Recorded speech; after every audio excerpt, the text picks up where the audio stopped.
Bonjour à tous, bonjour à ceux qui nous rejoignent en ce moment et à ceux qui étaient là depuis le début et qui ont donc suivi tous nos préparatifs.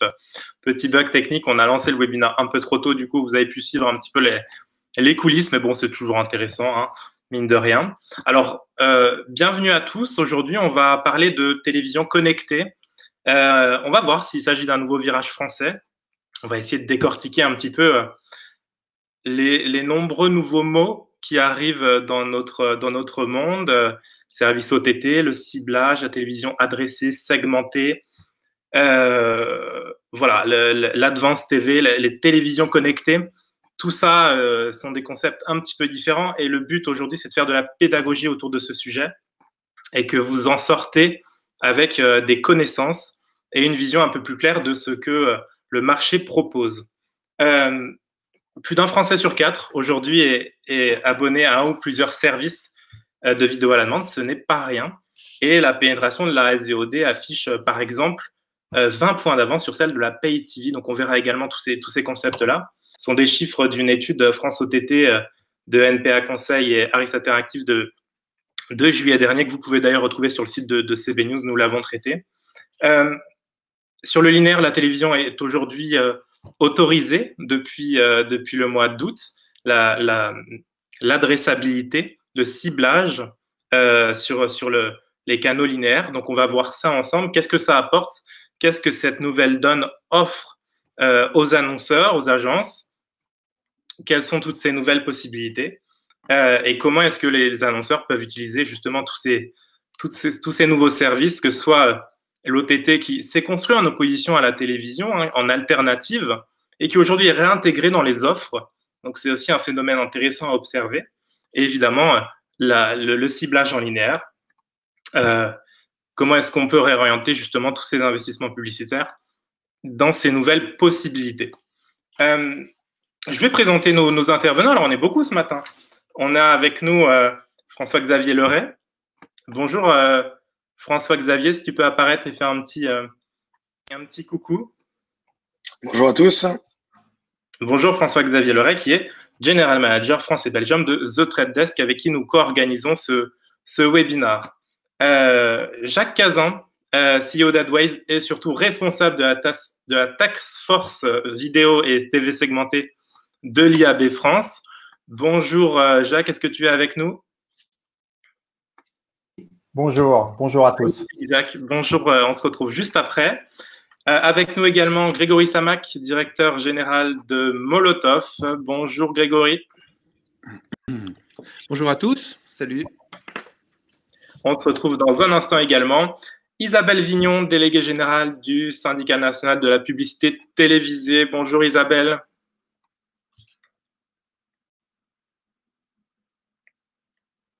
Bonjour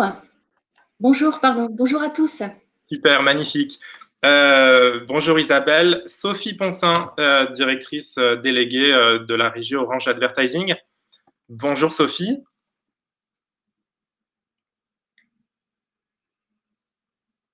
Est-ce que Sophie est avec nous? Est-ce que tu peux nous faire un petit coucou, Sophie?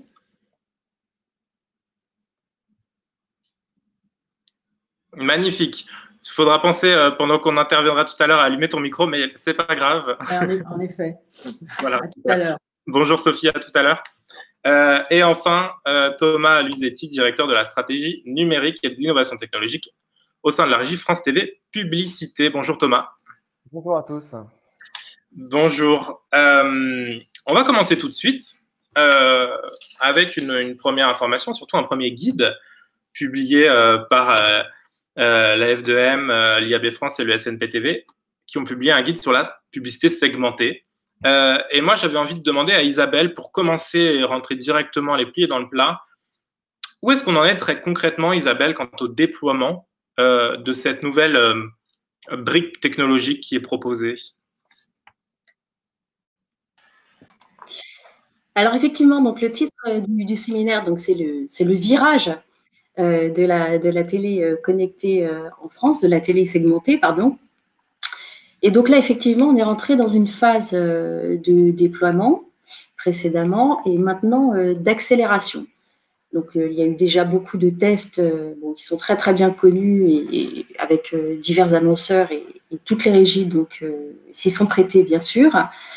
On a écrit des specs, donc des normes techniques qui ont été publiées en août, donc à l'issue du décret qui est paru. Et aujourd'hui, donc ce guide donc, a pour vocation de donner l'architecture technologique donc, qui est mise en place, les process qui vont être adoptés, la mise en œuvre des différents flux, comment ils vont se parler. Et là, donc, dans cette phase de déploiement et d'accélération, donc on va pouvoir activer des cibles communes pour les différentes régies et communes aussi aux différents opérateurs. Donc au niveau de la région, du département, du code postal et de l'IRIS, donc qui sont les îlots regroupés par indicateur statistique et que nous on va davantage utiliser donc pour des zones de chalandise. Donc là, on est vraiment dans une phase d'accélération pour arriver en janvier 2021,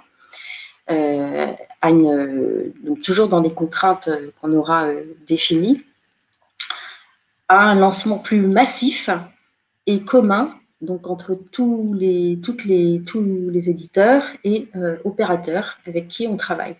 Et donc le guide, il a vraiment pour vocation donc à vulgariser, donc dans le bon sens du terme, toute cette opération, et ainsi qu'un glossaire donc, que l'on a rédigé, un glossaire dédié donc, à la télé segmentée, pour que tout ce vocable soit bien utilisé et qu'il n'y ait pas de contresens ou de mauvaise compréhension pour l'ensemble des acteurs qui font ce marché. Merci Isabelle pour cette entrée en matière. On va justement revenir tout au long de ce webinaire avec tous nos speakers sur tout ce nouveau vocable, justement. Du côté de l'IAB, peut-être, Jacques, vous avez une task force, justement, sur ce sujet-là. J'imagine qu'elle est optimiste quant au futur de la télévision segmentée. Et je vois dans les commentaires, alors c'est très, très intéressant, voilà, on a choisi exprès de nommer ce webinaire TV connecté, même si on va en parler davantage de TV segmentée. Donc, et je vous expliquerai pourquoi on a choisi le mot TV connecté juste après. Mais peut-être, Jacques, pour faire un peu de pédagogie au début, est-ce que vous pouvez nous préciser toutes ces notions? J'ai pas entendu j'ai entendu pédagogie, c'est ça? Exactement. Ok.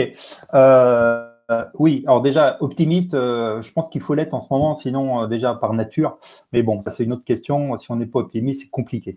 Alors, oui, on parlait du glossaire, que je vous invite à regarder, dont parlait Isabelle à l'instant. C'est vrai qu'il y a souvent un peu de confusion entre toutes les vocables utilisés, parce que le vocable anglo-saxon, quelquefois, peut prêter à confusion avec le vocable français. Alors, juste en une minute, la TV segmentée, c'est juste ce que vient de dire Isabelle. On remplace un spot par un autre en tirant en bénéfice des avantages des données opérateurs, des données du broadcast, voire des données tiers. C'est tout. Donc, c'est juste remplacer un spot par un autre. Voilà. La TV connectée, ça n'a rien à voir. C'est je me connecte sur ma Smart TV sans passer forcément par la box IPTV. D'accord? Donc, je me connecte ou j'utilise un device, un Roku, Apple TV, Chromecast pour me connecter directement à la télé. Donc, ce n'est pas de la TV segmentée. Et après, on parle souvent de service OTT. Alors, c'est plutôt un service d'ailleurs. Et ce service, il peut utiliser la TV connectée, mais il peut aussi, je peux aussi me connecter sur un PC ou un mobile. Voilà. Donc, c'est du service de streaming ou des flux linéaires, mais vus différemment. Voilà, j'espère que je suis clair, mais c'est important pour la suite, en effet, de ce webinaire, de savoir de quoi on parle. Exactement, parce qu'il y a beaucoup de termes un petit peu pas compliqués, mais en tout cas qui se recoupent. Et effectivement, vous le disiez, Jacques, les définitions anglo-saxonnes et françaises, généralement, se recoupent pas forcément très bien.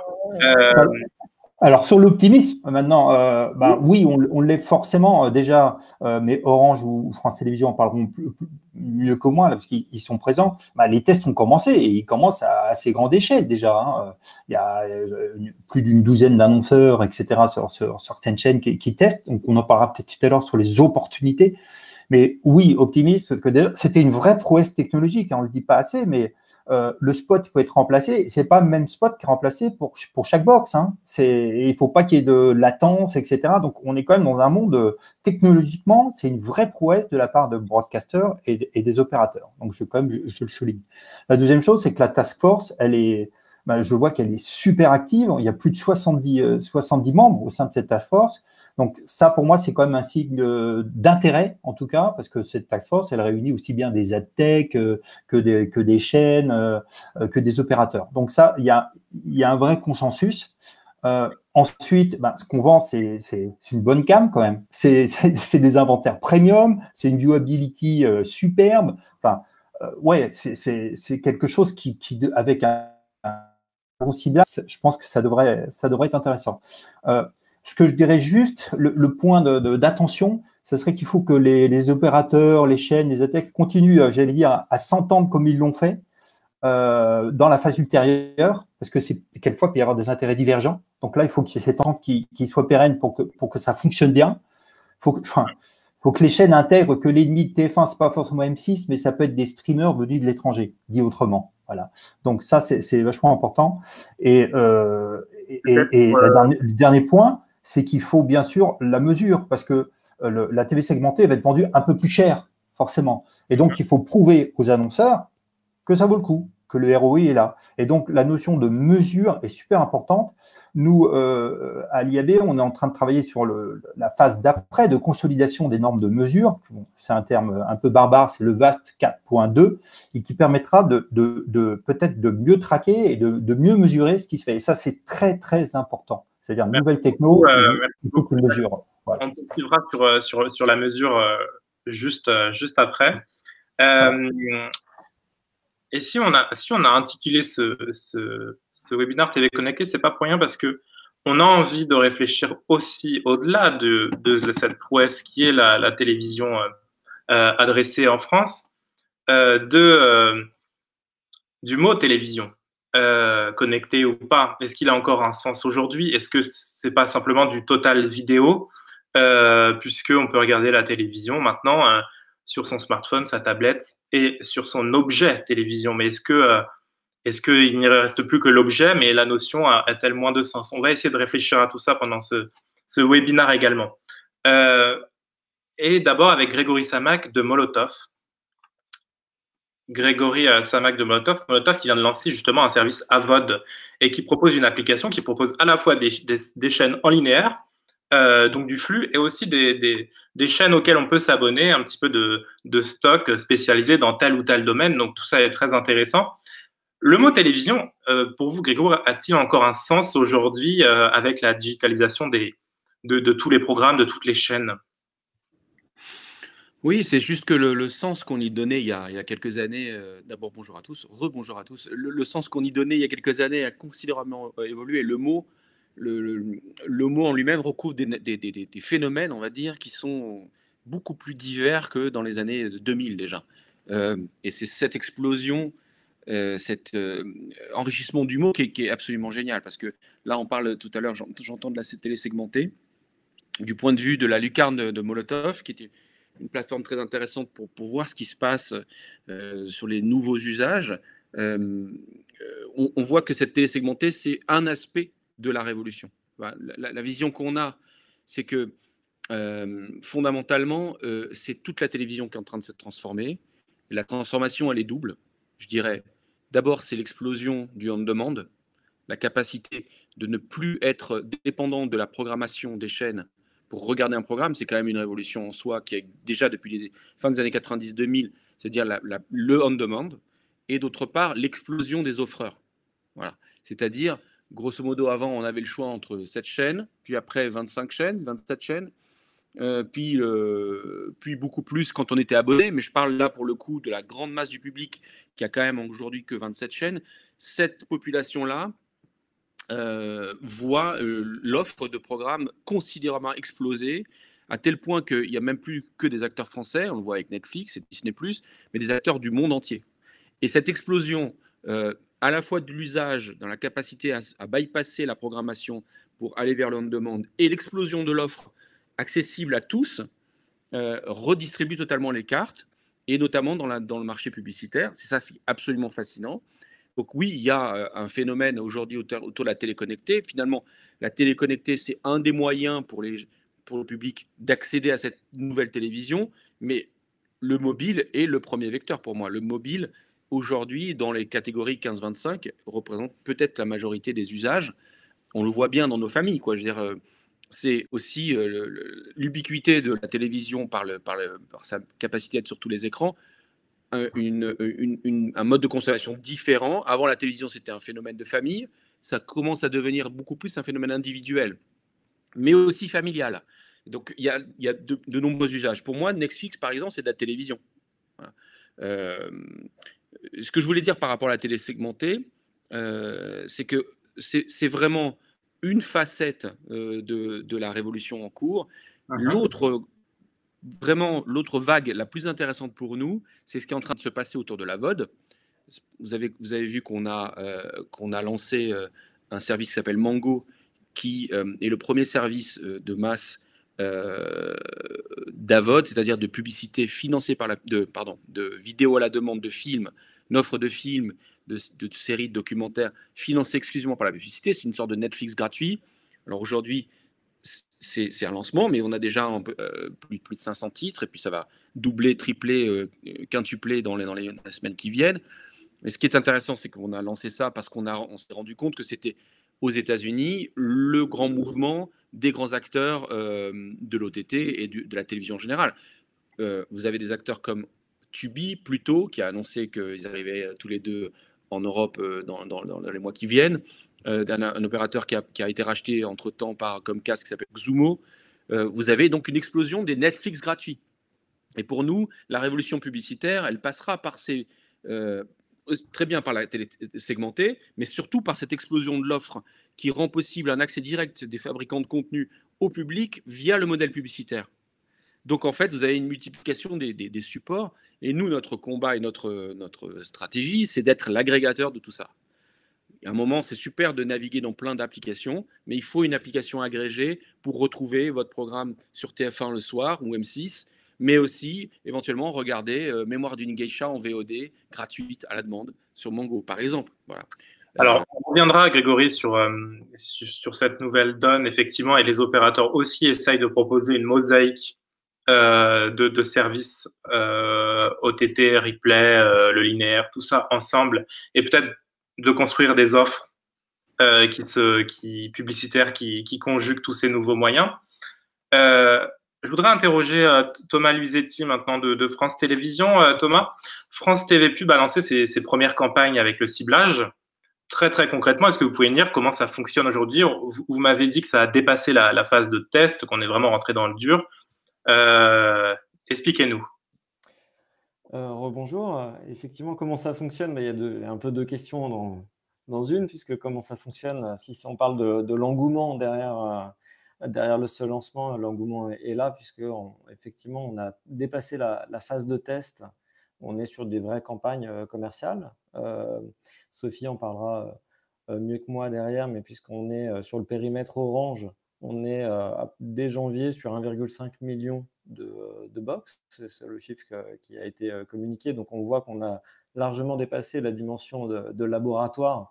On est sur un vrai parc qui commence à être volumique et qui fera que grossir quand on ajoutera des box et des opérateurs. Et sur cette phase pilote, on a eu déjà 11 annonceurs et des annonceurs importants.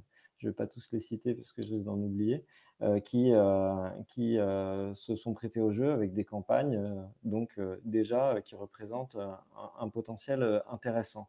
Après, si la question c'est comment ça fonctionne un peu opérationnellement, on va dire que pour schématiser et que tout le monde comprenne les circuits en fait et le qui fait quoi sur la télé segmentée, que ça devienne assez vite assez concret pour tout le monde, finalement la régie publicitaire fait son métier traditionnel, c'est-à-dire qu'elle vend 100% de l'inventaire télésegmenté. C'est elle qui fait la gestion des écrans pubs, choisit le spot linéaire à enlever et le spot segmenté à rajouter. Et l'opérateur, lui, transmet de la data réalise techniquement l'opération sur les ordres donnés par la régie dans sa box, dans son décodeur télé, recueille le consentement puisque la télé segmentée touchera uniquement les téléspectateurs qui auront donné leur consentement explicite à la publicité. Et donc, en fait, les rôles et responsabilités sont très clairs. Et puis, pour que tout le monde comprenne bien, donc pourquoi nous, on s'est lancé, c'était que finalement, on a réussi à trouver cet accord entre chaînes et opérateurs durant l'été, donc entre France Télévisions Publicité et Orange. Et on a pu lancer cette phase de pilote. Et pour refaire le lien avec ce que disait Isabelle au lancement du webinaire, l'objectif, c'est qu'en janvier, l'ensemble des chaînes et l'ensemble des opérateurs soient opérationnels sur une phase qui sera encore plus industrielle, puisque l'objectif, c'est de parler de façon homogène entre les régies et que un annonceur puisse diffuser sa campagne de télé segmentée où il le souhaite, quelle que soit la régie, donc la chaîne derrière, et quel que soit l'opérateur. Et on aura sans doute peut-être les premières mesures aussi d'efficacité des premières campagnes que vous avez lancées. Ouais, Sophie, pour poursuivre d'Orange Advertising, les opérateurs, on le sait, ont un rôle historique dans la distribution des chaînes en France. Ils étaient jusqu'à maintenant, avec l'apparition des services OTT, un peu les seuls, et ils restent aujourd'hui très puissants sur cette mission. La data, c'est le nerf de la guerre partout. Maintenant, elle arrive en télé. Même en télé, voilà, ça va venir demain, le nerf de la guerre, Sophie. Oui, on m'entend bien? Et très bien. Bon, rebonjour à tous. Oui, tu l'as dit, effectivement, nous, on a une relation assez privilégiée avec les chaînes depuis toujours, puisqu'on distribue les chaînes et les contenus. Mais en fait, cette relation, elle va énormément se renforcer, car notre rôle dans la télé adressée, il est prépondérant. Thomas, tu viens d'en parler. Il est prépondérant dans sa construction et son développement. En fait, on a deux rôles. On a casquette, deux missions aux côtés des chaînes. C'est celui d'un enabler avec effectivement une plateforme technologique du software qu'on a développé dans nos box. Jacques, tu disais tout à l'heure que c'est une prouesse technologique, je te rejoins tout à fait parce que chez nous, c'est un développement industriel qui a duré 2 ans et qui est le rendu est sans couture et ça c'est génial. Et puis notre deuxième rôle, c'est le provider de data. Alors oui, le nerf de la guerre, c'est la data dans le digital depuis, je dirais, toujours. C'est ce qui explique d'ailleurs le succès des GAFA. Mais là, en fait, ce qui va être intéressant, c'est que ça va être aussi le nerf de la guerre dans la télé. Ce qui n'a pas été le cas jusqu'à présent. Et pourquoi? Parce que c'est là où ça va être extrêmement game changer. La télé adressée, ça va vraiment allier les attributs de la télé et la puissance du média avec la granularité du ciblage. Et là, ce qui est particulier, c'est que c'est issu de la data opérateur. Et c'est ça qui va être génial parce qu'il faut bien comprendre qu'en matière de data, tout ne se vaut pas. Et cette data opérateur, c'est ça qui représente une forte valeur pour les chaînes. Parce que cette data, elle est déterministe. Elle repose sur la connaissance client d'Orange. C'est-à-dire que quand on crée un segment, je prends l'exemple géographique, ça repose sur l'adresse de nos abonnés et non du déclaratif ou de l'à peu près, par exemple. Ou bien encore, quand on met à disposition la cible des petits consommateurs de la télé, c'est pas du probabilisme, c'est ce qu'on constate précisément dans les box. Donc, en fait, il y a non seulement un enjeu de fiabilité avec la data opérateur, mais aussi la nature exclusive de ces datas. Je prends aussi encore un exemple. On peut créer un segment d'abonnés qui seraient abonnés à un bouquet SVOD, par exemple. Ça, seules les chaînes et la télé adressée pourront permettre de le faire. Ou bien les aficionados des programmes culinaires. Ça, c'est lié à la data d'usage. Donc, en fait, ce qu'il faut bien voir, c'est qu'on a déjà mis à disposition des chaînes une offre extrêmement riche, composée, Isabelle l'a dit, de tous les segments géographiques descendant jusqu'à l'Iris Press. c'est un truc de fou quand on se dit qu'en télé, on va pouvoir cibler potentiellement un quartier.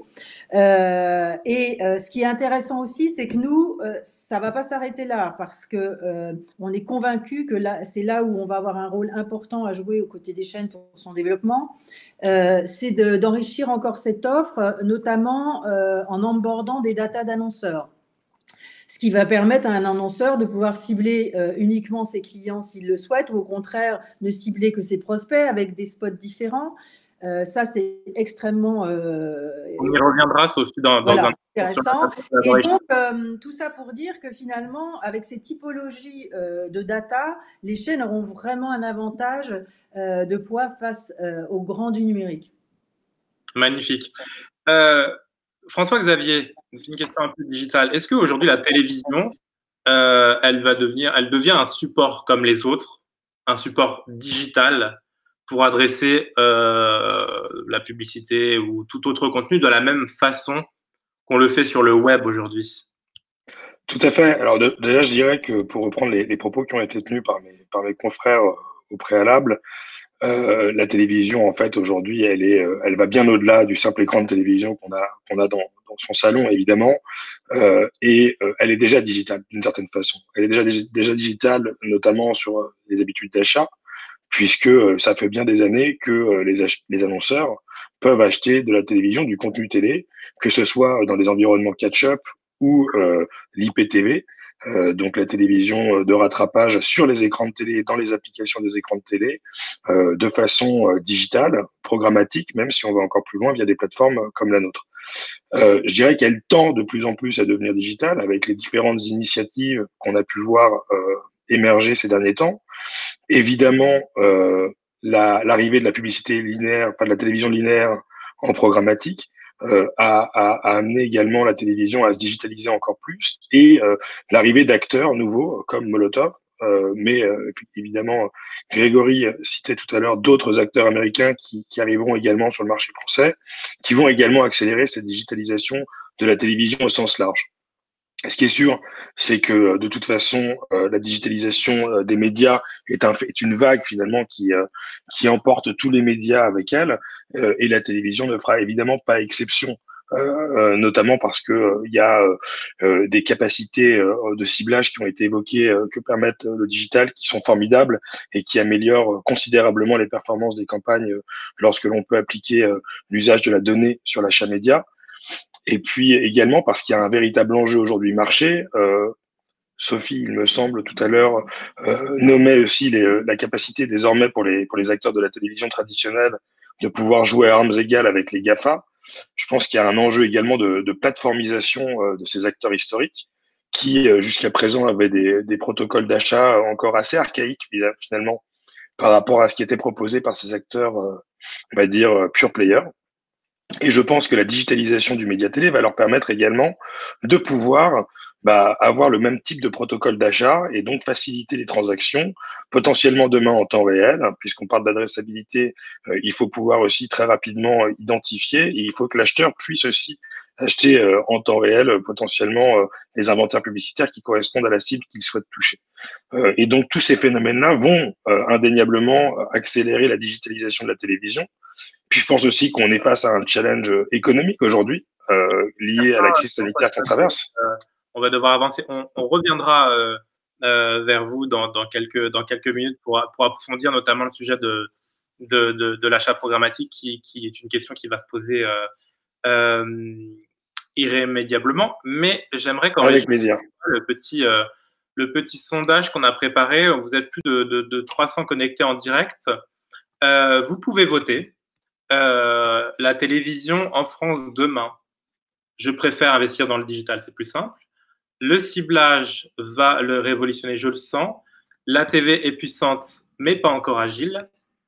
Ou c'est devenu un outil digitalisé parmi d'autres. On a envie d'avoir votre sentiment sur cette question-là. Comment est-ce que vous le sentez? Voilà, c'est du pur sentiment. On rentrera dans les faits juste après, mais pour sentir un petit peu le temps. Pour l'instant, ça avance bien. Vous pouvez encore voter pendant quelques secondes. N'hésitez pas. C'est très partagé pour l'instant.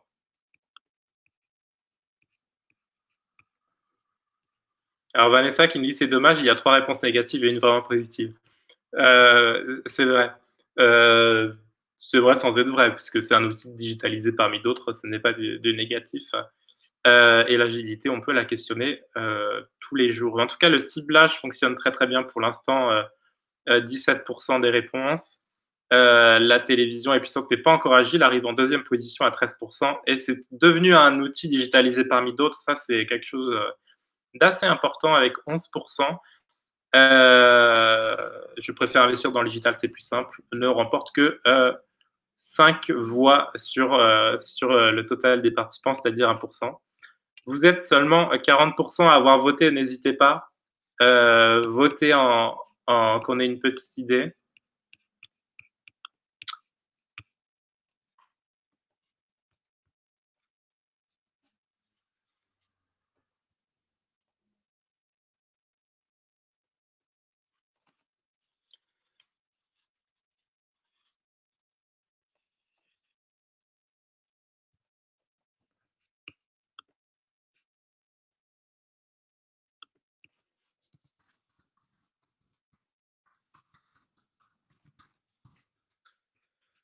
On va clore le vote désormais.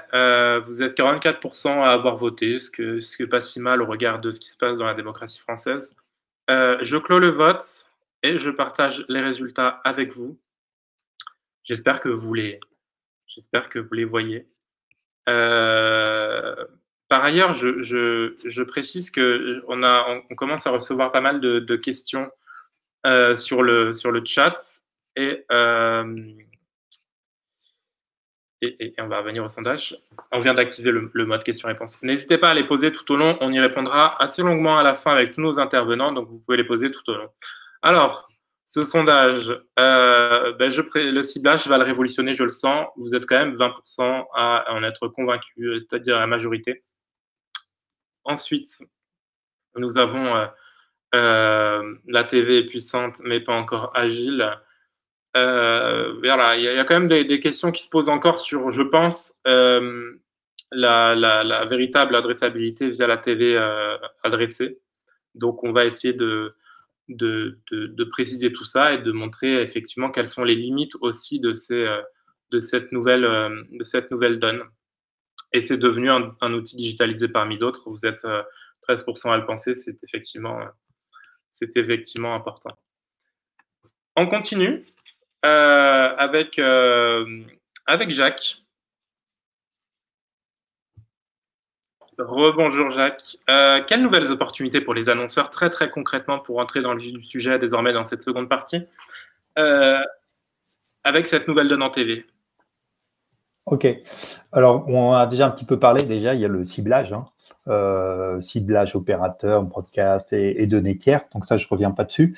Juste, ce que je trouvais intéressant, c'est le test d'Engie qui dit, je vais utiliser la TV segmentée pour communiquer dans les zones où le client se chauffe plus naturellement, avec du gaz naturel. Voilà, donc c'est bête, mais je trouvais ça assez intéressant de voir qu'on peut vraiment faire quelque chose d'assez efficace, assez vite. Ça veut dire d'ailleurs qu'on peut toucher, en Angleterre, c'est à peu près 50% de nouveaux annonceurs TV segmentés, 50% d'annonceurs qui annonçaient déjà en télévision classique. Voilà. Donc ça veut dire que ça peut être encore des gros, mais qui réutilisent pour des besoins plus ciblés, ou ça peut être des nouveaux qui veulent faire un complément de couverture. Par exemple, c'est tout ce qui est TV connecté OTT, c'est un public plus jeune, on va le dire. On parle de 7 à 10 ans d'écart. Hein. Donc, ça veut dire aussi que la TV connectée, TV segmentée ouvre des champs un peu différents avec un public un peu différent. La TV segmentée, pour revenir dessus, c'est aussi un budget un peu plus faible. C'est pour ça qu'il y a des nouveaux entrants. Ça veut dire que je ne suis pas obligé d'avoir un budget colossal pour pouvoir investir sur ce média. Donc, c'est sûr que c'est des nouveaux entrants. Et puis après, il y a des enjeux. Nous, on l'a vu, parce qu'on nous demande de plus en plus dans le digital de faire des formats pré-roll enrichis. C'est-à-dire qu'à un niveau, la télé, la vidéo, c'est plutôt du branding au départ, et elle devient héroïste aussi. La conjoncture veut aussi qu'on essaie de beaucoup plus juger sur la performance.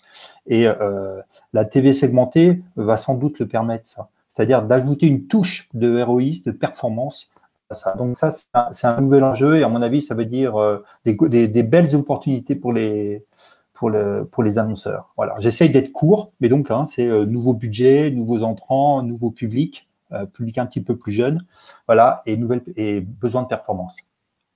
Isabelle, tout à l'heure, vous vouliez intervenir très précisément. Est-ce qu'on va vraiment vers des normes communes à toutes les chaînes, tous les opérateurs? Vous essayez de porter ça, mais jusqu'à maintenant, on n'a que Orange et France Télévisions qui ont véritablement commencé à déminer le terrain de façon très, très concrète. Les autres se font un petit peu attendre, même si le calendrier est janvier, vous pensez qu'on va y arriver en janvier. Vous êtes optimiste, mais preuve est que pour l'instant, on est le 19 novembre et que ça tâtonne encore un petit peu du côté des contrats. Il faut absolument des normes communes à toutes les chaînes. Pourquoi? Expliquez-nous très concrètement. Oui, alors effectivement, il faut des normes communes à toutes les chaînes et à tous les opérateurs pour que cette phase d'industrialisation soit réellement complète et importante. Et c'est ça la différence majeure donc, que l'on a avec la France par rapport aux autres pays, là où on a des accords entre les opérateurs et des networks. Là, c'est tout à fait différent. Donc, les normes techniques ont été écrites et partagées. Donc, d'ailleurs, que j'invite tous les participants de ce webinaire donc, à aller consulter. Donc, sur le site du SMPTV, donc, qui sont ouvertes à tout le monde, partageables, et donc qui sont des normes communes à la fois donc, à tous les éditeurs, donc toutes les chaînes du SMPTV et tous les opérateurs.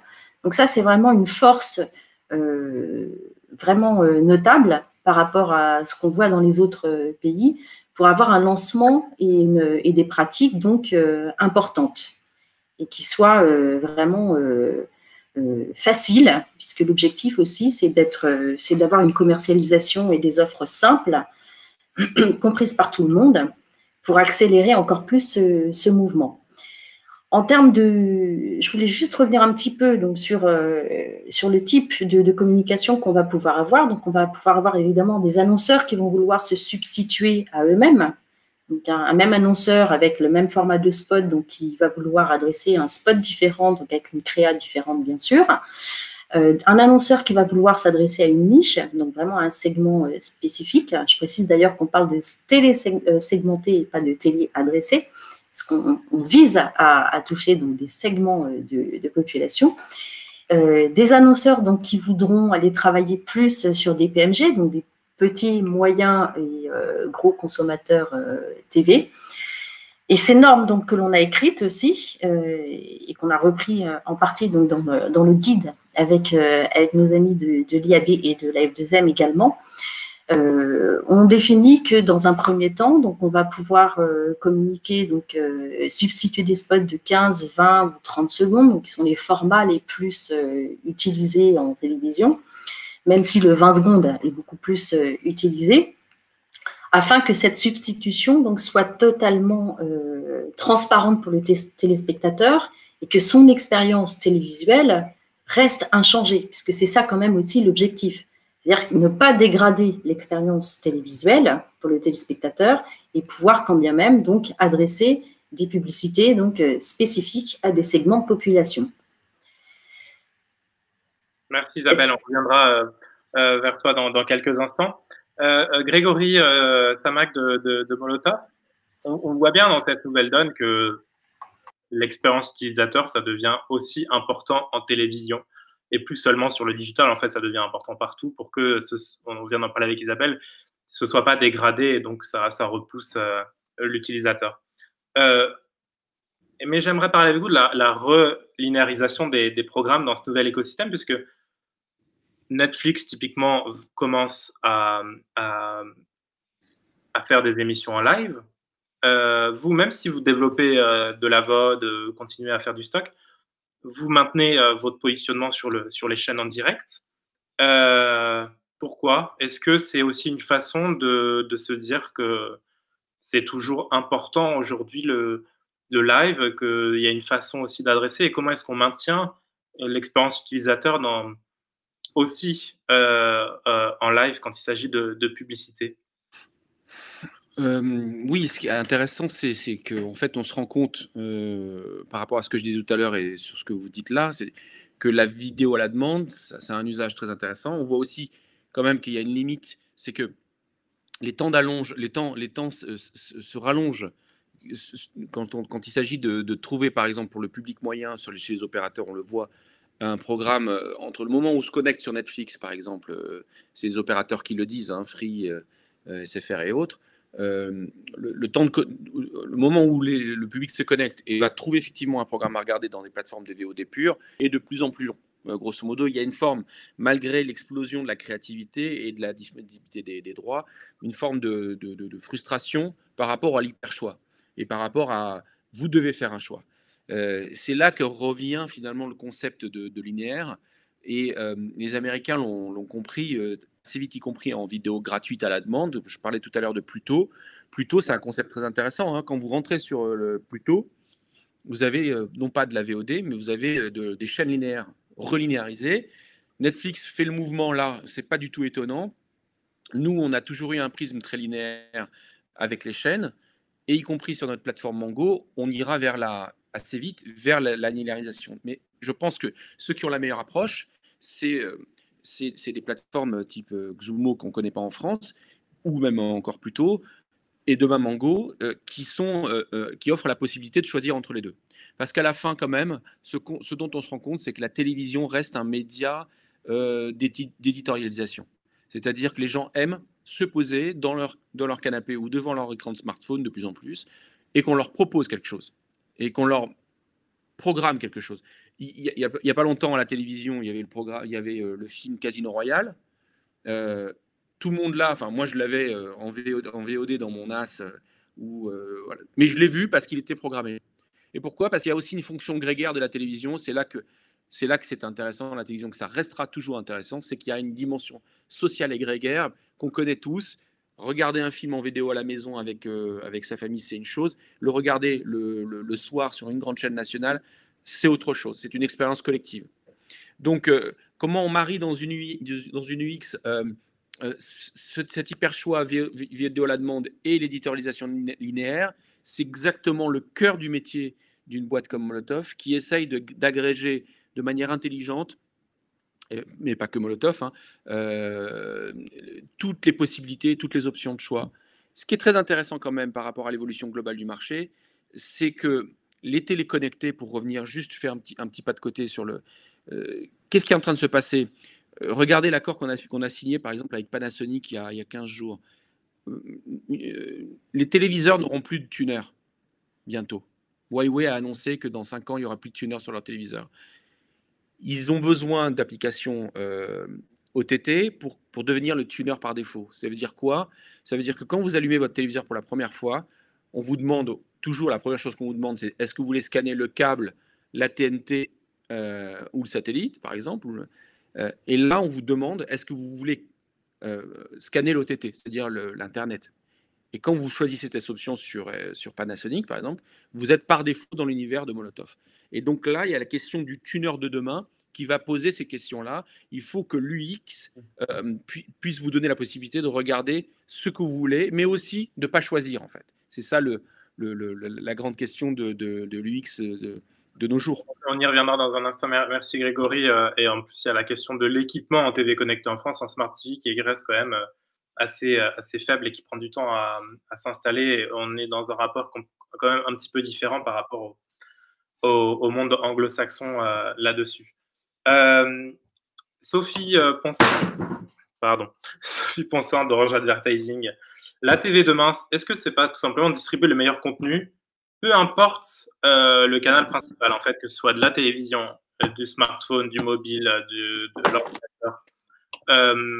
Finalement, qu'est-ce qu'attendent les gens? C'est d'avoir le meilleur contenu n'importe où maintenant. Oui, alors distribuer le meilleur des contenus, c'est pas demain, hein, c'est déjà une réalité, puisque si on prend le métier des opérateurs depuis déjà plusieurs années, dans leurs offres triple play et avec le développement des plateformes type la TV d'Orange, eh bien l'abonné, il va retrouver finalement un véritable hub avec différents acteurs du divertissement finalement au sens large. Donc on va retrouver évidemment les chaînes de télé très naturellement avec leurs services replay notamment, mais on va retrouver les services de SVOD type Netflix, Disney, etc. YouTube également. Enfin, on voit bien que finalement c'est là un hub où l'abonné va retrouver le meilleur des contenus. Et demain, pourquoi pas des offres d'AVOD type Mango ou Rakuten. En tout cas, tous les acteurs qui pourraient présenter un intérêt pour nos abonnés. Donc, finalement, ce modèle d'opérateur et d'agrégateur de contenu, il est plébiscité par les abonnés. Hein. Je regardais hier la publication de l'Observatoire de l'équipement audiovisuel par Ipsos. Le mode de réception de la télé en France, c'est massivement l'IPTV à quasiment 60% et ça continue à progresser. Donc on voit bien que finalement, cette proposition de valeur via les opérateurs du meilleur des contenus associé à une simplicité d'utilisation des interfaces. Et Grégory disait tout à l'heure un truc très important, c'est l'éditorialisation, parce que quand bien même c'est une interface, c'est une plateforme, c'est pas juste dans l'empilage des acteurs comme je le citais tout à l'heure, mais c'est une éditorialisation et de la recommandation de contenu. Donc finalement, l'abonné, il trouve son compte et le rôle de l'opérateur, en tout cas de chez Orange, c'est vraiment d'être au rendez-vous de la distribution de meilleurs contenus. Donc finalement, on voit bien, et tu le disais tout à l'heure, l'OTT, il est encore très très faible en France. Hein. L'IPTV, alors c'est unique en France, mais 60%, ça a encore pris 1 point en 1 an et 3 points en 2 ans. Ça va pas s'arrêter demain, d'autant que ça fait partie de l'offre triple play des opérateurs. Donc, tant que les opérateurs vendront des offres triple play, avec toute cette qualité derrière et cette proposition de valeur, il n'y a pas de raison que ça change. Bien sûr, sur les jeunes générations, c'est un autre mode de consommation. Mais évidemment que tous ces contenus, ils se déportent très naturellement sur tous les devices. Hein, c'est-à-dire qu'on peut commencer une émission ou un contenu, quel qu'il soit, sur sa télé d'Orange, et puis le poursuivre sur sa tablette et le terminer sur son mobile. Enfin, j'ai envie de dire, c'est déjà une commodité, ça, c'est déjà derrière. Et notre rôle, c'est vraiment de distribuer ces contenus partout où il y a des nouveaux usages, quoi. Merci Sophie. François, Xavier, tu veux rebondir? Oui, j'aimerais ajouter quelque chose sur ce qui vient d'être dit par Sophie, parce que Sophie a beaucoup parlé de contenu, et je pense que c'est un point qu'on n'a pas encore tout à fait couvert ce matin, ou en tout cas qui mérite d'être couvert, c'est que au-delà de la guerre des différentes plateformes et des changements d'habitudes de consommation, il existe aussi un challenge important qui est la qualité du contenu. Et je pense que les acteurs historiques aujourd'hui sont extrêmement challengés par les nouveaux acteurs comme Netflix. Hein, on peut prendre l'exemple de Netflix, mais demain ça peut très bien être Molotov, qui viennent à produire du contenu de meilleure qualité parfois que ce que produisaient les acteurs historiques, et qui du coup peut amener les audiences aussi à changer leur consommation pour accéder à un contenu de meilleure qualité. Je pense que le contenu en réalité est le fond du problème, et ce qui est fort probable, ce qu'on constatera peut-être dans les années à venir, c'est une prise de pouvoir des acteurs pure players, des plateformes OTT sur le contenu. Enfin, je pourrais avoir l'exemple d'Amazon qui a les droits de la Première Ligue en Angleterre et qui, depuis peu, a les droits également, on partage les droits avec France Télé de Roland-Garros. Je pense que c'est un exemple qui est assez probant. La production de Martin Scorsese sur Netflix qui a coûté plus de 270 millions de dollars. Moi, je souhaiterais, j'appelle de mes voeux que les fictions françaises aient le même genre de budget pour qu'on puisse avoir du contenu de qualité équivalente. Et surtout, ce qui est assez drôle à constater, c'est que lorsque les productions françaises produisent du contenu de qualité, elles peinent à le monétiser sur les canaux traditionnels et sont amenées à le vendre ensuite à ces plateformes comme Netflix, par exemple, pour pouvoir les rentabiliser. Donc, je pense qu'il y a un véritable enjeu aujourd'hui sur le contenu. Et je dirais qu'au-delà des habitudes de consommation, ce qui va être un vrai challenge pour le marché demain et pour les acteurs historiques, c'est d'être en mesure de suivre cette course effrénée au contenu de qualité. Oui, on voit de plus en plus effectivement de contenu. On pourra prendre Mandalorian par exemple sur Disney+, qui est un contenu exceptionnel. Peu d'acteurs traditionnels aujourd'hui sont en mesure de fournir du contenu de cette qualité aux audiences. Voilà, donc je voulais juste rajouter ce point-là qui n'avait pas été abordé et qui me semble être primordial. Et tu as bien fait. J'ai encore beaucoup de questions et il est hors de question que je ne les pose pas. Donc, on va avancer, s'il vous plaît, cher speaker, essayez de répondre en 1 minute, 2 minutes maximum sur chaque question, qu'on puisse ensuite répondre aux questions de nos participants, et il y en a beaucoup et des très intéressants. Donc, j'aimerais aussi que vous puissiez en répondre un maximum. Thomas Luisetti de France TV Publicité. Les annonceurs sont prêts à passer le pas, outre les premiers que vous avez lancés sur la TV segmentée. Quels sont vos échos, vous, côté régie, dans le marché? Comment est-ce que les annonceurs, les agences appréhendent la thématique? Les premiers échos, ils étaient forcément très, très bons, parce que je pense qu'on avait tous besoin aussi d'innovation forte en cette période où on a tous besoin de se réinventer. Il y a une étude qui disait, qui était une étude récente, Oliver Wyman, qui disait que 90% des annonceurs étaient intéressés sur le principe, dont 68% sur la géolocalisation, les possibilités de géolocalisation de la télé segmentée. Donc, de façon globale, pour rejoindre un peu le thème et ce côté connecté, segmenté, il y a un intérêt des annonceurs aussi pour désiloter un peu les canaux dont on vient de parler, de se dire qu'aujourd'hui et demain, et encore plus demain, on voudra acheter de la vidéo ciblée au CPM, quel que soit son mode de réception ou quel que soit l'usage, linéaire, replay, OTT, IPTV, etc. Tous ces silos qui existaient, il va falloir les réunir, et que la télé segmentée traite du silo largement principal, qui est le direct télé sur le téléviseur. Donc, il manquait, pour faire cette convergence, le canal principal. Et après, les échos, ils sont aussi très bons, puisque, comme on l'a dit tout à l'heure, la télé segmentée adresse un large panel d'annonceurs. Traite de problématiques un peu de tous les types d'annonceurs via la géolocalisation et le fait que c'est des nouvelles possibilités très importantes en télé, que je sois un réseau avec multi-points de vente ou que je sois un petit annonceur qui n'avait pas intérêt à faire une communication nationale. Des annonceurs qui étaient très largement communicants sur le digital de par la simplicité d'achat, de par le ciblage, aujourd'hui se disent que plutôt que d'aller sur YouTube ou Facebook, il y a une alternative aujourd'hui qui s'ouvre à eux, qui va encore devoir se compléter, bien entendu. On est au début de l'histoire, mais on a déjà une alternative de puissance et de ciblage intéressante. Et enfin, les annonceurs actifs télé, on leur offre des nouvelles possibilités, comme on l'a dit, de complémentarité avec une campagne linéaire, qui sont intéressantes pour des campagnes peut-être un peu plus tactiques, sur des cibles de niche, en autosubstitution, en ajout, et tout ce qu'on va construire avec eux, en leur prouvant l'efficacité aussi de cette nouvelle façon de concevoir une campagne télé.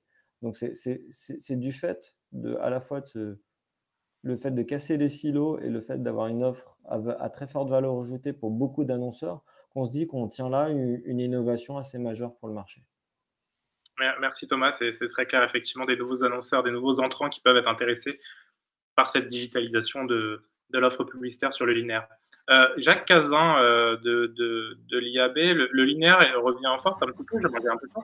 Les consommateurs, on en marre, et on en a parlé un petit peu avec Grégory également, des recommandations. Est-ce qu'ils veulent peut-être davantage se laisser guider par la bonne vieille télévision éditorialisée? Qu'est-ce que vous pouvez nous en dire de ça? Alors après, c'est plutôt, et puis j'ai vu dans le chat, c'est très partagé. Les Français sont un peu schizophrènes. Hein. Ils sont, et ça aussi bien j'allais dire en édito qu'en publicité. En publicité, ils veulent des publicités qui leur parlent, personnalisées, mais ils veulent pas être fliqués, ils veulent pas qu'on les suive, ils veulent pas de cookies. Voilà. Donc c'est un monde un peu compliqué. En éditorial, c'est pareil. Grégory le résumait bien. En fait, l'idée, c'est un monde hybride. Le soir, après une journée forte active, j'ai envie d'être résolument passif sur mon canapé. Voilà. Donc, en fait, ça dépend du moment, ça dépend de qui, et puis ça dépend quel contenu. Et ça, François Xavier le disait bien tout à l'heure. Qui veut regarder Koh-Lanta en différé, quoi? Je ne sais pas, moi, je vois mes enfants, ils veulent le voir en live parce que sinon, ils savent tout sur les réseaux sociaux au même moment, quoi. Donc, il y a forcément des moments de communion qui resteront live. Et quand je regarde les statistiques en TV linéaire, je suis même un peu surpris parce que je me disais, tout va basculer en délinéarisé. Oui, il y a quelques minutes de moins, mais c'est pas encore complètement un chiffre de dingue, quoi. Voilà. Donc, je pense que bien sûr, ça bouge, bien sûr, le replay, etc., commence à venir en masse et c'est un vrai confort par rapport à sa journée un peu élastique, mais c'est pas tout noir ou tout blanc, quoi. Je pense que ça bouge doucement. Voilà. Je pense que c'est ce qu'on peut dire en gros. Voilà. Donc, ça bouge, mais c'est pas une révolution du jour au lendemain. Puis de toute façon, les gens qui ne regardent toujours pas la télévision ne seront toujours pas adressables via la télévision segmentée dans tous les cas. Donc, effectivement, c'est à noter. Isabelle, du SNP-TV, comment les mesures d'audience ont-elles évolué pour prendre en compte tous ces changements? Vont-elles évoluer ou ont-elles évolué et je crois également que vous pouvez nous parler de mesures d'audience, enfin de résultats à l'étranger. Je suis dans un webinaire, je suis en train de participer à un webinaire, donc est-ce qu'on peut se rappeler dans… Alors, je crois qu'on entend Jacques. Ok. Alors, d'abord, la mesure d'audience, déjà en télévision, il faut quand même le rappeler, on va aller très vite sur le sujet, mais elle a quand même changé avec le Mediamat 2020, puisque maintenant, aujourd'hui, quand même, il faut le rappeler, on est considéré téléspectateur, donc toute personne qui est dans la pièce où se trouve le téléviseur allumé ou exposé à un contenu TV hors de son domicile. Donc, c'est-à-dire sur d'autres écrans éventuellement. Ce qui nous manque encore, c'est la brique autres écrans à son propre domicile, et ça, on est tous d'accord, on est tous utilisateurs, spectateurs, on regarde tous la télévision, donc pas seulement sur son écran allumé dans son salon, mais aussi sur ses autres écrans au sein même de son domicile et pas uniquement en mobilité. Par rapport à ce que disait tout à l'heure notre confrère de Molotov, donc effectivement, la télévision, c'est pas uniquement des devices, mais c'est aussi de la mobilité aujourd'hui. Et ça, la mesure, donc, s'est adaptée à ce niveau-là. Après, la WFA, donc, qui est la World Federation of les Advertisers, donc à l'étranger, donc qui est l'équivalent de l'UDM, et avec le CESP, on travaille beaucoup aussi sur l'évolution de la mesure, donc, de la télé, donc en son sens large, donc intégrant donc la vidéo bien évidemment, mais on souhaite que les métriques soient comparables, c'est-à-dire que la complétion soit prise en compte, ce qui est déjà le cas dans la mesure native de la télévision, puisque le GRP, il faut le rappeler, c'est quand même 1% de la cible qui est touchée, mais dans ce fameux GRP, donc, qui comprend la moyenne de l'audience de l'écran, c'est pondéré par la durée de ce que chaque téléspectateur aura réellement vu, c'est-à-dire pour certains 10%, 20% de l'écran, 50%, etc., etc.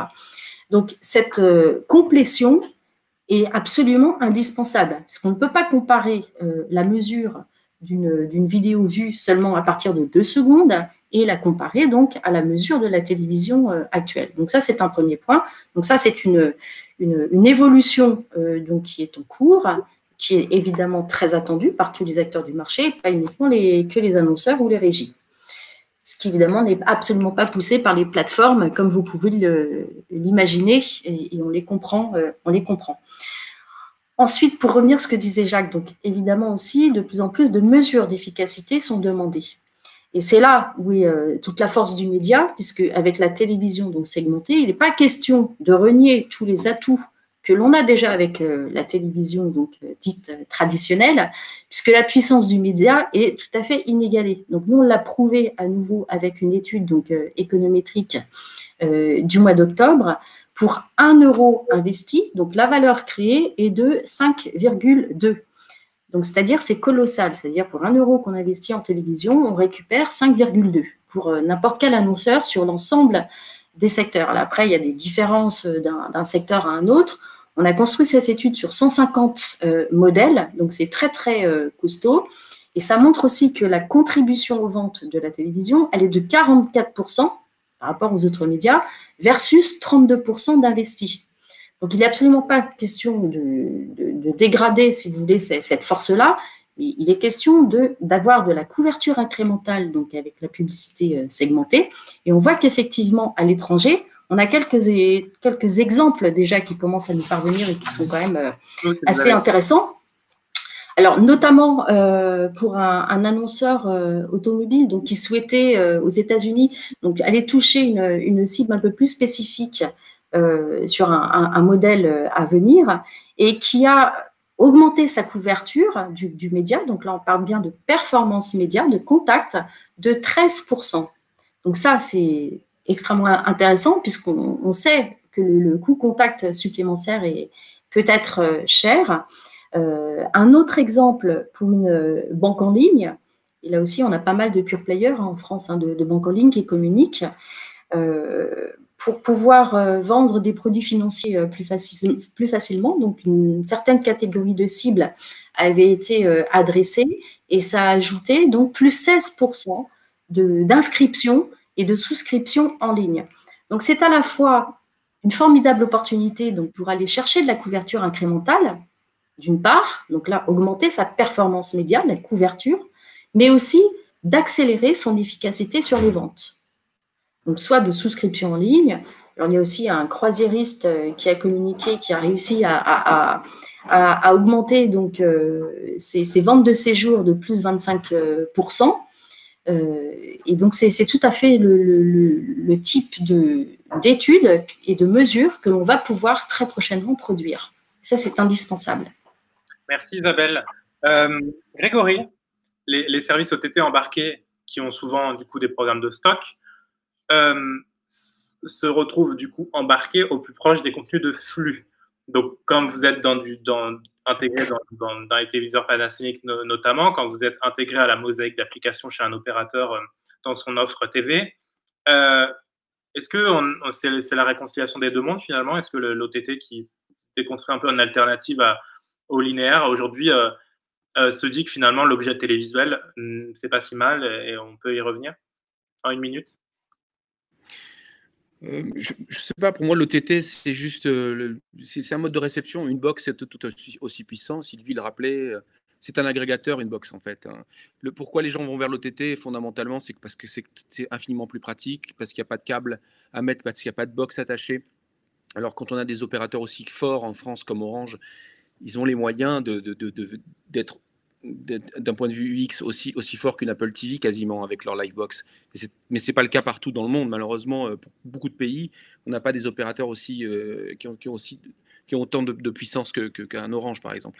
Mais pour tous les autres, les petits, finalement, les gens vont vers l'OTT parce que c'est tellement plus simple, parce que c'est une expérience fluide, et aussi parce qu'il y a un pouvoir d'attractivité très très fort des Netflix, des Disney Plus et autres qui sont en OTT, qui sont aussi sur les box. Donc en fait, moi, à la fin du chemin, ce qu'on pense, c'est que fondamentalement, la TNT s'arrêtera. La TNT, de toute façon, est programmée à niveau européen pour s'arrêter en 2030, peut-être même avant. De la même manière qu'on a connu pour certains qui sont plus âgés la fin de la télévision hertzienne analogique, la TNT s'arrêtera. Qu'est-ce qui va subsister? Des grands opérateurs telco qui offrent une expérience extraordinaire avec des box toujours meilleures, mais aussi beaucoup d'OTT, parce que c'est quand même un confort aussi pratique. C'est la télé en Wi-Fi, quoi. Il n'y a plus de câble. Donc, d'ailleurs, les opérateurs telco amorcent eux-mêmes le virage de l'OTT. Donc, ce n'est pas exclusivement Netflix ou Molotov, etc. C'est une migration historique. L'avantage pour le marché publicitaire, c'est que c'est full data. On va vers un monde où finalement les mondes convergent. La puissance de la télévision et la puissance de la data du digital, c'est ça qu'on essaye de faire.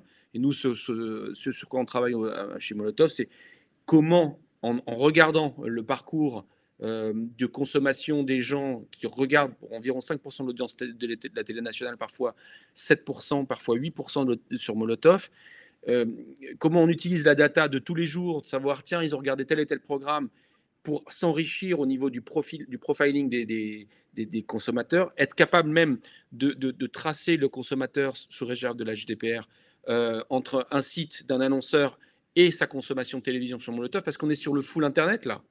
Grosso modo, vous êtes Opel, vous avez une Volkswagen, je prends Volkswagen, qui est le premier partenaire commercial de Molotov. Vous placez un pixel sur le site d'Opel, de Volkswagen, vous placez le même sur Molotov ou Mango et vous voyez l'effet direct. Donc on va vers ce monde-là du ROI, comme disait la personne tout à l'heure du SNPTV. Et c'est absolument fascinant ce qui est en train de se passer. Je pense que les deux mondes convergent et que l'OTT est un des moyens d'y arriver, et les box aussi. Et d'ailleurs, on parle maintenant aujourd'hui de CPM à la télévision et plus seulement de GRP. Donc, Sophie, d'ailleurs, d'Orange, est-ce que selon vous, vraiment, la télévision va réussir son pari, qui est ce pari-là de rééquilibrage par rapport au GAFA, et récupérer enfin la part du gâteau qu'elle mérite sur la data? Alors, c'est vrai que les rois de la pub ciblée jusqu'à présent, c'était les grands du numérique, hein, mais la bonne nouvelle, c'est que ça ne sera plus le cas. Ça ne sera plus le cas parce que effectivement, la télé adressée ou segmentée, comme on veut, c'est vraiment une opportunité inédite pour les broadcasters de reprendre la main véritablement en constituant ce qui s'est fait de mieux en matière d'offres vidéo. C'est-à-dire que finalement, qu'est-ce qu'ils seront en capacité de garantir? Ça sera intéressant que Thomas aussi réagisse, hein, parce que là, je parle des chaînes, mais c'est bien comme ça que la télé adressée s'est construite. On en parle souvent, mais à l'heure où c'est un enjeu pour les annonceurs, la brand safety, c'est-à-dire qu'en télévision, sur le grand écran, les chaînes nationales, il n'y a pas débat. Donc ça, c'est extrêmement important. Je rappelle quand même que c'est un KPI dans le digital essentiel qui nous est même demandé comme un préalable pour une campagne digitale. Donc là, ça ne fait pas débat. Et puis, j'en parlais tout à l'heure, je ne vais pas le redire, mais c'est cette capacité de cibler avec de la data totalement exclusive que aucun GAFA n'a en sa possession aujourd'hui. Et puis d'offrir des KPI, Isabelle en parlait tout à l'heure, hein, la complétion, la visibilité. On est sur des taux absolument énormes par rapport à ce qui se fait aussi, les standards du marché. Donc ça, aujourd'hui, c'est tout ce qu'un annonceur veut. Donc, quand je dis finalement, c'est la meilleure offre vidéo du moment, c'est vraiment le cas. Et après, pour les annonceurs, et on en a parlé un peu avec Jacques tout à l'heure, il y aura vraiment une amélioration aussi de l'efficacité télé, parce qu'aujourd'hui, un annonceur, il est obligé de cibler tous les foyers. Quand bien même il ne s'intéresserait géographiquement qu'à certains, c'est une chose, mais même en termes de typologie pure d'attributs d'un foyer, par exemple famille nombreuse ou présence d'un enfant dans le foyer, etc., etc. C'est finalement des choses qu'on va pouvoir mesurer. Je pense déjà à ce que l'on fait avant même la télé adressée, c'est-à-dire qu'on se sert de la data d'usage télé pour mesurer aujourd'hui les exposés et les non exposés à une campagne télé et de regarder comment, notamment sur les FMCJ, avec un partenariat avec le groupe Casino, on a monté un produit de bilan ensemble pour donc mesurer comment ont acheté en magasin les téléspectateurs, les abonnés exposés et non exposés. Donc voilà, ça c'est vraiment des choses qui sont tout à fait nouvelles, hein, c'est-à-dire qu'aujourd'hui en télévision, c'est un modèle qui est très efficace, qui est éprouvé, les grands annonceurs ont leurs abacs, ils savent exactement quel va être l'impact sur les ventes, mais là, c'est extrêmement précis, c'est-à-dire que sur le FMCJ notamment, là on est sur le ticket de caisse, donc on n'est pas du tout sur du probabilisé, donc vous voyez, ça ouvre des champs extrêmement importants. Il y a un acteur comme LiveRamp sur le marché qui vient de lancer aussi une plateforme pour mesurer l'efficacité des campagnes télé. Donc tout ça, c'est tout nouveau et ça va renforcer l'attractivité du média télé. Et puis, by the way, mais ça, Thomas, tu peux peut-être en parler, c'est la conversion de l'unité de valeur de GRP à CPM, qui est aussi une opportunité de reprise de valeur. Oui, et Thomas, d'ailleurs, c'est effectivement intéressant et je poursuis la question de Sophie qui t'interroge. Le but de la TV segmentée, vraiment, est-ce que c'est de faire que des choses précises, d'un ciblage très précis, enrichir le plan média traditionnel? Ou est-ce qu'on peut faire mieux vraiment? Est-ce qu'on peut faire une campagne totale TV segmentée, ou alors c'est pas conseillé, il faut placer quelques billes seulement? Comment est-ce que vous voyez ça et comment vous conseillez vos annonceurs là-dessus? Déjà, merci à Sophie d'avoir fait l'argumentaire de la télé segmentée comme on peut le faire au quotidien depuis quelques semaines. C'est exactement tous ces arguments, je vais pas les répéter. Sur le point, c'est effectivement, ça offre des nouvelles opportunités. Il est encore un peu tôt pour savoir si ça va être du remplacement enfin, la hauteur du remplacement de la télé linéaire. Nous, on pense que c'est surtout de l'additionnel sur des plans télé qui cherchent des contenus de qualité associés à un annonceur, un contenu de qualité, brain safe, sur une télé qui fait 10 fois la taille d'un smartphone. Tous ces arguments qu'on connaît qui prouvent l'efficacité du média télé. C'est sûrement du business additionnel qui vient, qui est aujourd'hui un peu éparpillé, entre guillemets, sur le digital, sur d'autres canaux. Mais on n'est à aucun moment on dit que ça va remplacer totalement la télé linéaire. Pour des des annonceurs absents, forcément, ça sera un vecteur très important de communication sur la télé, la télé segmentée. Mais pour un annonceur actif, est-ce que ça va représenter 5, 10, 15%, 20%? Si on regarde à l'étranger, c'est un peu ces niveaux-là, sur des marchés un peu plus matures, des investissements qui sont faits en télé segmentée par rapport à la télé linéaire. Non, ça sera certaines campagnes où on est en recherche d'efficacité extrêmement précise sur certains segments de population qu'on va toucher grâce à la télé segmentée. On n'est pas en train de remplacer un marché de 3 milliards par quelque chose du jour au lendemain. Et cette bascule, je pense que ça sera surtout de l'additionnel et un peu de bascule. Et cet équilibre, il va se trouver dans les prochains mois quand on aura aussi tout le parc adressable. Aujourd'hui, on est encore sur une partie du parc, grosse, mais pas encore si déterminante pour rééquilibrer totalement les plans médias. Et puis, j'anticipe peut-être sur une des questions que je vois dans le chat pour compléter sur les offres déjà disponibles, si tu veux bien, Thomas. Pour les segments qui sont déjà disponibles, puisqu'on a pas mal parlé de géolocalisation, mais on avait des questions sur et quoi d'autre.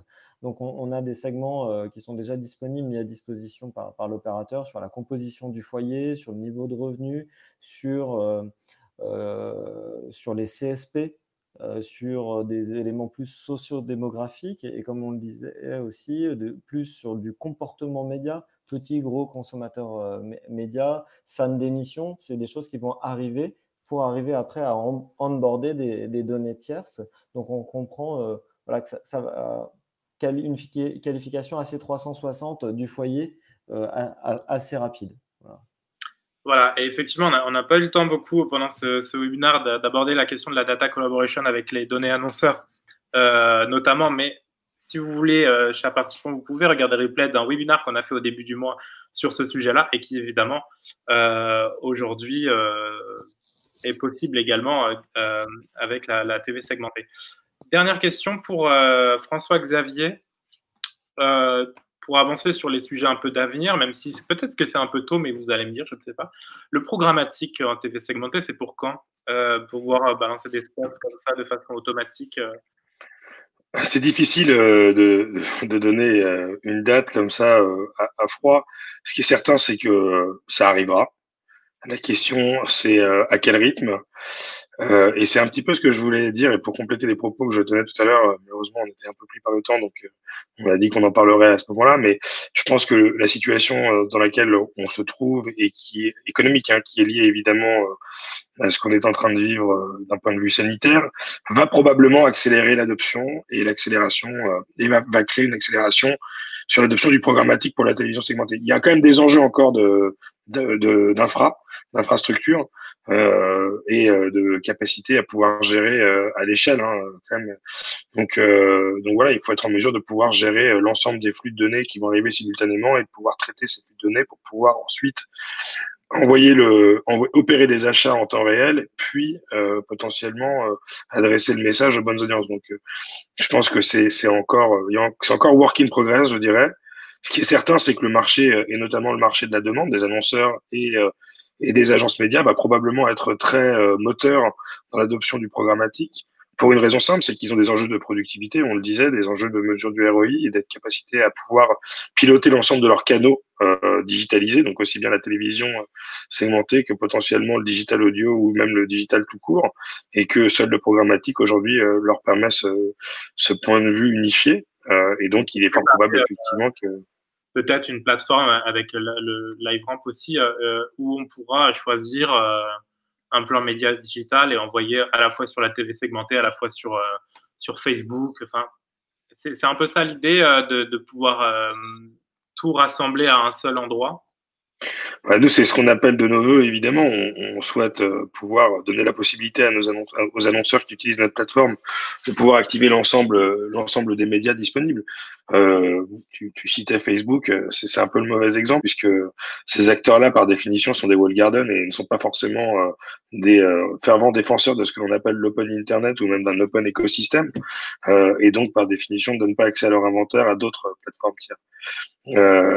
Mais effectivement, oui, c'est la promesse et on souhaite pouvoir assez rapidement donner la possibilité à nos clients de pouvoir acheter de la publicité segmentée. Merci beaucoup, François-Xavier. C'était un plaisir, merci. Je sais qu'on a un peu dépassé le temps, mais maintenant, on va répondre à vos questions. D'ailleurs, si vous avez des questions, c'est le moment de les poser parce qu'on va commencer à y répondre. Alors, je vais prendre la première question.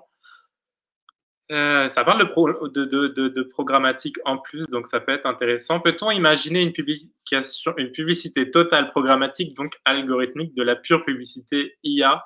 Peut-être François-Xavier, si tu veux répondre là-dessus. Oui, tout à fait. Bah, c'est évidemment nous ce qu'on appelle de nos voeux, hein, que l'ensemble des canaux médias, enfin des channels médias digitaux puissent être opérés en programmatique et d'y apporter une couche de decisioning pour pouvoir effectivement pouvoir orchestrer des prises de parole de façon extrêmement précise et évidemment avoir derrière de l'intelligence artificielle pour pouvoir être encore plus performant. C'est ce qu'on s'attache à faire en tout cas chez The Trade Desk lorsque c'est possible de le faire. Et je pense qu'effectivement demain la télévision ne fera pas exception. Frédéric nous demande, un spot diffusé sur un quartier par exemple aura-t-il les mêmes contraintes vis-à-vis de l'ARPP qu'un spot diffusé en national? Qui veut répondre? Peut-être moi, je peux répondre très rapidement. Oui. Voilà. Avec la problématique, c'est que si c'est 300 quartiers, et je pense qu'Isabelle pourra corroborer, 300 quartiers, ça veut dire 300 vérifications. Et c'est pour ça que l'ARPP est en train de s'équiper pour pouvoir être beaucoup plus rapide dans cette certification, parce que ça fait 300 certifications à faire s'il y a quelques bouts qui changent. Voilà. Tout à fait. Isabelle, tu veux c'est ça. Non, quelle que soit en fait la segmentation choisie et la créa définie, effectivement, il faudra les mêmes autorisations. Ça marche. Cédric nous demande la data probabilist insight, par exemple, a-t-elle une place malgré tout ou resterons-nous uniquement sur de la data déterministe pour créer les segments? Peut-être Sophie ou Thomas? Qui veut répondre? Je me lance, si vous voulez. En fait, ce qu'il faut comprendre, c'est qu'on ouvre un nouveau marché. Donc, en fait, ça nous définir le niveau de qualité qu'on place de façon très élevée. Ce niveau de qualité aussi, on le prouvera, on prouvera son efficacité. Donc, aujourd'hui, on sait le niveau de qualité de la donnée déterministe. Le point, c'est de se dire, franchement, il n'y a aucune posture contre la donnée probabiliste, aux algorithmes qui permettraient de déduire des choses. On permettra cette donnée-là à partir du moment où elle prouvera son efficacité. Super. Est-ce que tu veux rajouter quelque chose, Sophie?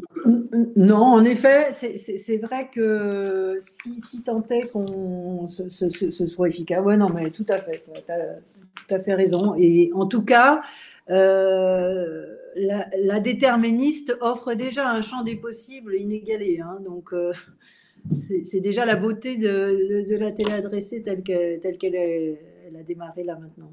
Super. Une question de Béatrice, Béatrice Leroux-Barreau, qui travaille à Molotov, si je me souviens bien. Comment seront choisis les spots qui seront remplacés, par exemple dans des zones géographiques, et que dira-t-on aux annonceurs que l'on l'a remplacé par un autre, Thomas? Comment on choisit les spots à remplacer? Il y a de multiples critères, bien entendu. Après, la décision revient à la régie publicitaire. Donc, il y a plein de raisons qui peuvent expliquer qu'on sera remplacé. Et bien entendu, l'annonceur qui se verra remplacé sera averti puisque son bilan de campagne télé linéaire sera adapté. C'est ce qu'on disait tout à l'heure. On a fait évoluer la mesure d'audience avec Médiamétrie pour se dire qu'un contact qui n'est pas touché par le spot linéaire, puisqu'il a été remplacé pour mettre une pub segmentée, et ben, la mesure d'audience sera adaptée. Donc là-dessus, il n'y aura pas de problème. Tout le monde, on crée un écosystème transparent. Et puis, je pense qu'il y a, c'est pas forcément dans bien comprendre comment aujourd'hui une campagne télé est achetée. On ne cible pas forcément des contextes précis. On cherche avant tout une audience, des résultats par rapport à une audience, et la régie s'engage par rapport à des résultats. Après qu'à un moment donné, on utilise une toute petite partie de cette audience pour jouer à une campagne segmentée, si les résultats au final sont là, ça ne posera pas de soucis, j'en suis assez convaincu. Oui, juste pour ajouter et répondre peut-être un peu plus à Béatrice, que je salue. Aucun annonceur en fait ne sera substitué s'il ne le souhaite pas. C'est-à-dire que ça, ce seront des choses que l'on vérifiera en amont. On ne pourra pas substituer un annonceur qui ne veut absolument pas être substitué. Donc d'une part, et comme le disait Thomas, donc effectivement, on a travaillé déjà cette mesure qui nous semble effectivement un peu plus urgente que le reste, c'est-à-dire pouvoir transmettre des bilans donc, de campagnes broadcastées qui auront été impactées par une publicité segmentée. Et donc ça, c'est déjà en cours avec Médiamétrie. Très bien. Stéphanie nous demande si je comprends bien, la TV segmentée remet au goût du jour la TV interactive qui n'a jamais marché. Jacques? Oui. Alors, bonjour Stéphane d'ailleurs. C'est pas tout à fait ça, parce que la TV segmentée repose sur la norme VAST, alors que la TV interactive, les tests qui étaient faits auparavant, c'était plutôt ce qu'on appelait l'HBB TV. Désolé pour les barbarismes. Voilà, donc c'est pas tout à fait la même chose. TV segmentée ne veut pas forcément dire TV interactive, ne veut pas forcément dire publicité interactive. Sur l'OTT, c'est un peu plus, ils le font déjà d'ailleurs, c'est plus facile sur un PC de faire de proposer de l'interactivité. Sur une télévision, il y a toujours ce problème de est-ce que j'utilise la télécommande, est-ce que j'utilise un autre device, etc., etc. C'est pas antinomique, mais c'est pas obligatoire. TV segmentée n'est pas égale à TV à publicité interactive. Grégory? Ouais, juste pour compléter exactement dans ce que vient de dire Jacques, on est en train de faire des expérimentations, nous, sur Molotov, pour aller au bout de la logique de la télé interactive qui n'avait jamais marché pendant des années. On a tous été déçus, comme un peu la VR, c'est vrai.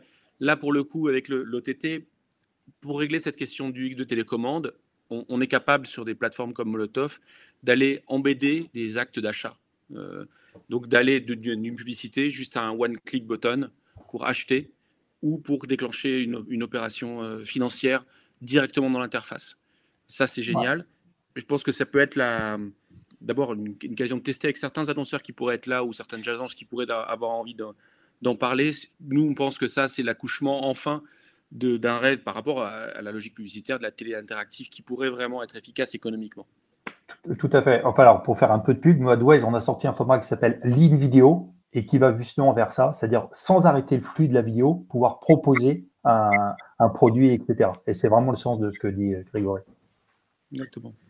Merci. Une question de Mourad encore sur les nouveaux mesures avec la data collaboration et la TV segmentée.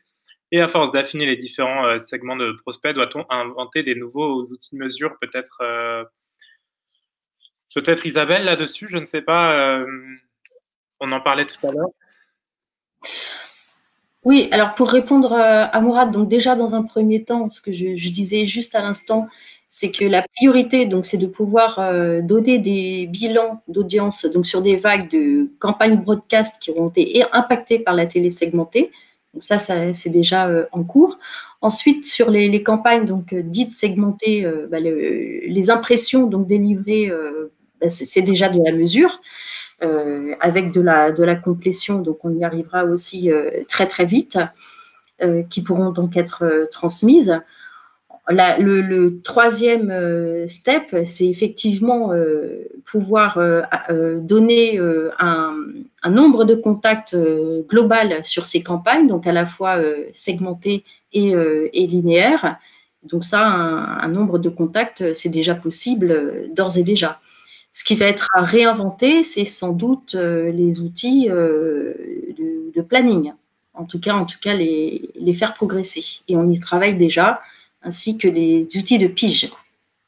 Alors, on a une question subsidiaire avec l'entrée de nouveaux annonceurs. L'inventaire n'étant pas aussi pléthorique que sur le web, ne va-t-on pas se retrouver dans une situation d'une demande supérieure à l'offre? Quid des nouveaux KPIs pour évaluer l'efficacité d'une campagne en TV segmentée, nous demande Isabelle. Est-ce que quelqu'un peut éclairer Isabelle?